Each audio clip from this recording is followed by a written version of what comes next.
اعوذ باللہ السمیع العلیم من الشیطان الرجیم بسم اللہ الرحمن الرحیم لیس البر ان تولوا وجوہکم قبل المشرق والمغرب ولکن البر من آمن باللہ والیوم الآخر والملائکۃ والکتاب والنبیین۔ اللہ کریم ارشاد فرماتے ہیں کہ ساری بھلائی اور ساری نیکی صرف یہی نہیں ہے کہ تم اپنے چہرے مشرق و مغرب کی طرف پھیر لو، لیکن اصل نیکی حقیقت نیکی یہ ہے کہ جو اللہ پر ایمان لایا، آخرت کے دن پر ایمان لایا، فرشتوں پر اور کتاب پر اور نبیوں پر ایمان لے آیا۔ یہ آیات اللہ کریم نے تب نازل کی جب اللہ کریم نے مسلمانوں کا مستقل قبلہ بیت اللہ شریف بنا دیا اور ادھر رخ کر کے نماز پڑھنے لگے، تو یہودیوں کو اور بعض نئے مسلمانوں کو یہ مشکل لگا، یہ ایک عجیب سی بات لگی۔ تو اللہ کریم فرماتے ہیں کہ اصل میں نیکی یہ نہیں کہ مشرق اور مغرب کی طرف منہ کر لو، یہودیوں نے مغرب کی طرف کر لیا، عیسائیوں نے مشرق کی طرف کر لیا۔ اللہ کریم ارشاد فرماتے ہیں اصل چیز ہے اللہ کا آرڈر ماننا، اللہ کا حکم ماننا، یہ نیکی ہے۔ یہ مانو گے پھر جدھر اللہ کا حکم ہوگا تو وہ نیکی ہوگی۔ اور یہ جذبہ اطاعت والا اللہ کی محبت کب پیدا ہوگی؟ جب اللہ پر ایمان ہوگا، آخرت پر ایمان ہوگا، اور اللہ کی مخلوق فرشتوں پر ایمان ہوگا، اور اللہ کی کتاب پر ایمان ہوگا، نبیوں پر ایمان ہوگا کہ ہر بندے کی طرف اللہ کی کتاب، اللہ کی کلام نہیں آتی، بلکہ اللہ کے مخصوص، اللہ کے چنیدہ، اللہ کے پسندیدہ بندے ہیں جنہیں اللہ تعالیٰ نبی بناتے ہیں اور جن کی طرف وحی آتی ہے۔ وَآتَى الْمَالَ عَلَىٰ حُبِّهِ ذَوِي الْقُرْبَىٰ وَالْيَتَامَىٰ وَالْمَسَاكِينَ وَابْنَ السَّبِيلِ۔ ایمان کا تذکرہ کرنے کے بعد کہ اللہ پر ایمان ہے، آخرت پر ایمان ہے، اللہ کی مخلوق فرشتوں پر ایمان ہے، کتاب پر ایمان ہے، نبیوں پر ایمان ہے۔ اب ان چیزوں پر ایمان کے بعد مال کی محبت کے باوجود اللہ کی محبت کو مقدم رکھ کے اللہ کی محبت میں آ کر وہ مال خرچ کرنا، ذوی القربا قریبی رشتہ داروں پر، والیتاما یتیموں پر، والمساکین غریبوں پر، وابن السبیل اور مسافروں پر، والسائلین اور مانگنے والوں پر، وفی الرقاب اور غلاموں کو آزاد کرنے میں۔ نبی مکرم صلی اللہ علیہ وسلم ارشاد فرماتے ہیں ایک آدمی غریب کی مدد کر دیتا ہے اسے ایک دفعہ ثواب ملے گا، ایک آدمی غریب رشتہ دار کی امداد کر دیتا ہے، اسے صدقہ خیرات دیتا ہے، اسے ڈبل ثواب ملے گا، ایک غریب کی مدد کرنے کا، دوسرا صلہ رحمی کرنے کا۔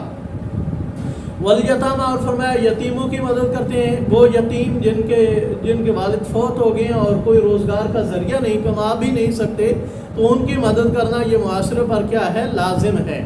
ہاں، بلوغت کے بعد یتیمی نبی پاک صلی اللہ علیہ وسلم نے ارشاد فرمایا ختم ہو جاتی ہے۔ والمساکین اور غریبوں پر دے، مسکین وہ ہیں جو محنت کوشش تو کرتے ہیں لیکن گھر کے افراد اتنے ہیں یا گھر میں کوئی مریض ایسا ہے یا کچھ حالات ایسے پیدا ہو جاتے ہیں کہ ان کی آمدنی پوری نہیں ہوتی، تو اللہ کریم فرماتے ہیں انہیں بھی دیں۔ تو ہم نے صرف اس کو مسکین سمجھ لیا جو مانگتا پھرتا ہے، بلکہ اصل میں مسکین وہ ہے جو ہمارے پیسے کا مستحق ہے لیکن مانگتا بھی نہیں اور مانگنے والی شکل بھی نہیں بناتا، صبر شکر کے ساتھ اللہ پر توکل کیے ہوئے ہے، تو اللہ کریم فرماتے ہیں اس مسکین کو بھی دو۔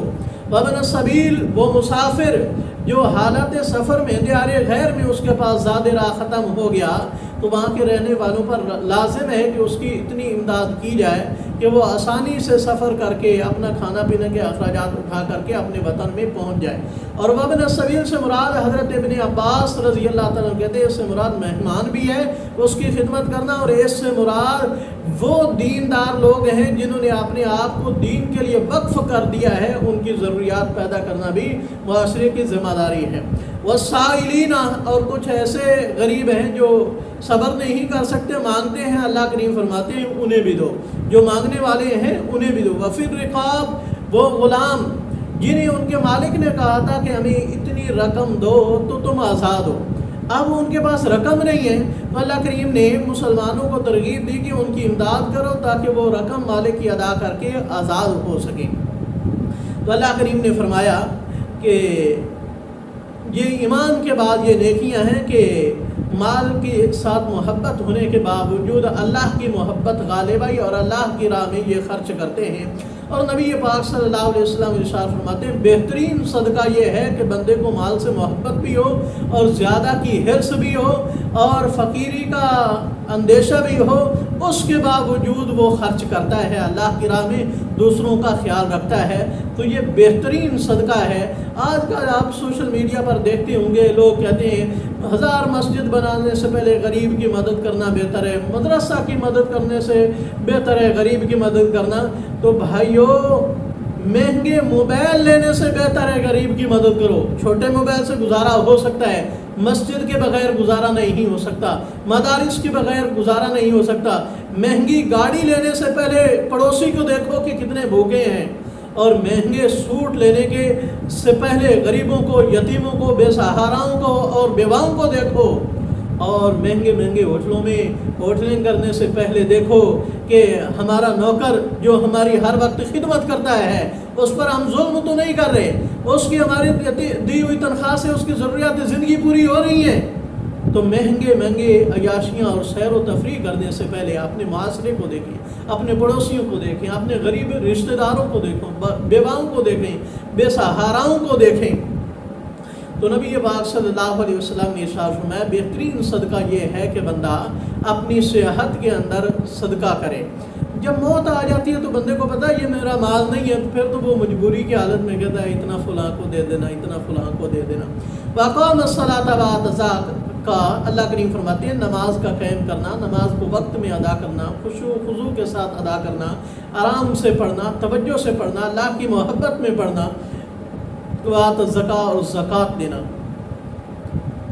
نبی مکرم صلی اللہ علیہ وسلم نے ارشاد فرمایا کہ زکوٰۃ کے علاوہ بھی تمہارے مال کے اندر لوگوں کے حقوق ہیں۔ یہ ضروری نہیں کہ سال آئے، سال ختم ہوگا، سال کے بعد ہم زکوٰۃ دیں، نہیں، اس کے آگے پیچھے پورا سال ہمیں صدقہ خیرات کرنے کا حکم ہے۔ رسول کریم صلی اللہ علیہ وسلم ارشاد فرماتے ہیں روزانہ 2 فرشتے دعا مانگتے ہیں پروردگار انہیں اور زیادہ دے، ان پر رحمت نازل فرما جو تیری محبت میں، تیری راہ میں خرچ کرتے ہیں، اور ان کے مال کو تباہ کر دے،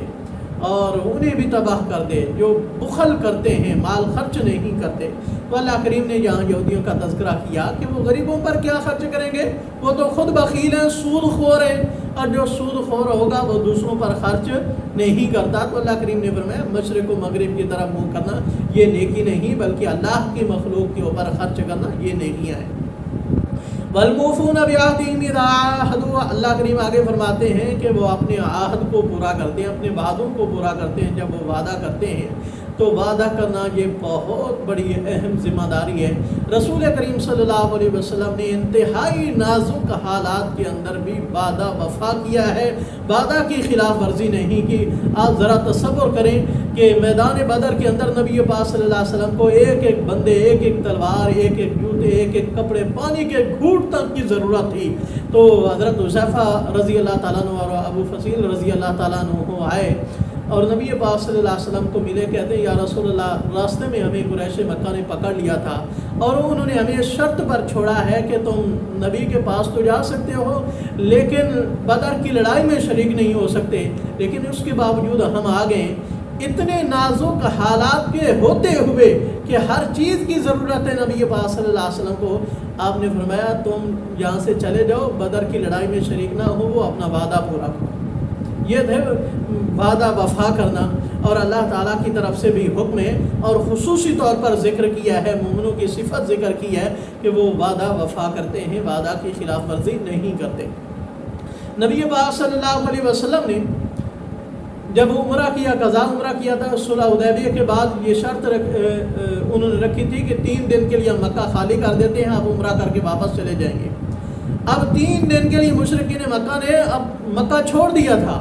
کہ ہم اپنی آنکھوں سے نہیں دیکھ سکتے کہ محمد صلی اللہ علیہ وسلم اور ان کے ساتھی عمرہ کریں اور آزادی سے عمرہ کریں، تو انہوں نے مکہ چھوڑ دیا تھا، مکانات خالی کر دیے تھے۔ اب یہ بہت اچھا موقع تھا مکہ کے اوپر قبضہ کرنے کا، لیکن رسول اللہ صلی اللہ علیہ وسلم نے ذہن میں خیال تک نہیں آیا کہ مکہ خالی ہم قبضہ کر لیں، نہیں، بلکہ 3 دن عمرہ کیا اور اس کے بعد مکہ خالی کر دیا، واپس مدینہ کی طرف آپ نے سفر باندھ لیا۔ اور اسی طرح صلح حدیبیہ کی شرائط کے اندر یہ لکھا جا چکا تھا کہ اگر مکہ کا کوئی رہنے والا مسلمان ہو کر تمہاری طرف آئے گا تو وہ تمہیں واپس کرنا پڑے گا۔ یہ شرطیں لکھی جا چکی تھی، تو ابو جندل رضی اللہ تعالیٰ عنہ زنجیروں میں جکڑے ہوئے رسول اللہ صلی اللہ علیہ وسلم کے پاس آئے، اپنے زخم دکھا رہے ہیں، اپنے ظلم و ستم جو ان کے اوپر ہوئے وہ دکھا رہے ہیں، رو رہے ہیں، اپنے دکھڑے سنا رہے ہیں۔ تو سارے مسلمان اس بات پر تیار تھے کہ ہم ابو جندل کو واپس نہیں بھیجیں گے چاہے جو کچھ بھی ہو جائے، لیکن رسول اللہ صلی اللہ علیہ وسلم نے ابو جندل کو تسلی دی اور کہا کہ ہم وعدہ کر چکے ہیں، شرطیں مان چکے ہیں، لکھ چکے ہیں، اللہ تمہارے لیے کوئی آسانی پیدا کرے گا، کوئی راستہ نکالے گا، اب تم واپس چلے جاؤ۔ آپ صلی اللہ علیہ وسلم نے ابو جندل کو وعدہ پورا کرتے ہوئے واپس بھیج دیا تھا، حالانکہ وہ رو رہے تھے، زخم دکھا رہے تھے، مومن تھے، سب مومنوں کے جذبات ابھر رہے تھے، لیکن آپ صلی اللہ علیہ وسلم نے وعدہ پورا کیا اور واپس بھیج دیا۔ رسول اللہ صلی اللہ علیہ وسلم نے منافق کی چند نشانیاں بیان کی ہیں کہ جب اسے امانت دی جائے تو وہ خیانت کرتا ہے، جب اس سے وعدہ کیا جائے تو وعدہ خلافی کرتا ہے، اور جب بات کرتا ہے تو جھگڑا کرتا ہے، گالیاں نکالتا ہے۔ تو اللہ کریم سے دعا ہے کہ اللہ تعالیٰ ہمیں منافقوں سے اور منافقوں کی نشانیوں سے محفوظ رکھے۔ آگے فرمایا والصابرین فی البأساء والضراء وحین الباس۔ دوسری جو خصوصی صفت ذکر کی وہ ہے صبر کرنا، فقر میں، غربت میں، تنگی کے عالم میں صبر کرنا، اور بیماری کی حالت میں صبر کرنا، اور جنگ کی حالت میں صبر کرنا۔ یہ تینوں صبر انتہائی مشکل ہیں۔ جب بندے کا کاروبار ختم ہو جاتا ہے، یا روزگار نہیں مل رہا ہوتا، یا حالات ساتھ نہیں دیتے، غربت آ جاتی ہے، یا بیمار یا کچھ ایسے اسباب بن جاتے ہیں کہ انسان کے حالات تنگ ہو جاتے ہیں، تو یہ بہت مشکل ترین مرحلہ ہوتا ہے صبر کرنے کا۔ اللہ کریم خصوصی طور پر ذکر کر رہے ہیں کہ جو مومن بندے ہوتے ہیں وہ ان حالات میں کیا کرتے ہیں؟ صبر کرتے ہیں، اور ان حالات میں صبر کرنا یہی اصل نیکی ہے، یہی اللہ تعالیٰ پر ایمان ہے۔ یہی وجہ ہے کہ جب بندے کے روزگار ختم ہوتے ہیں، غربت آتی ہے، تو پھر بندہ در در کے دھکے لیتا ہے، پھر مختلف قسم کے اللہ کے بارے میں خیالات آتے ہیں، شرکیہ خیالات آنے شروع ہو جاتے ہیں۔ آگے فرمایا والضراء، معلوم ہوا بیماریاں بھی آئیں گی، بڑے علاج کرائیں گے پھر بھی ٹھیک نہیں ہوں گے، تو اللہ کریم فرماتے ہیں بیماری کی حالت میں بھی کیا کریں گے؟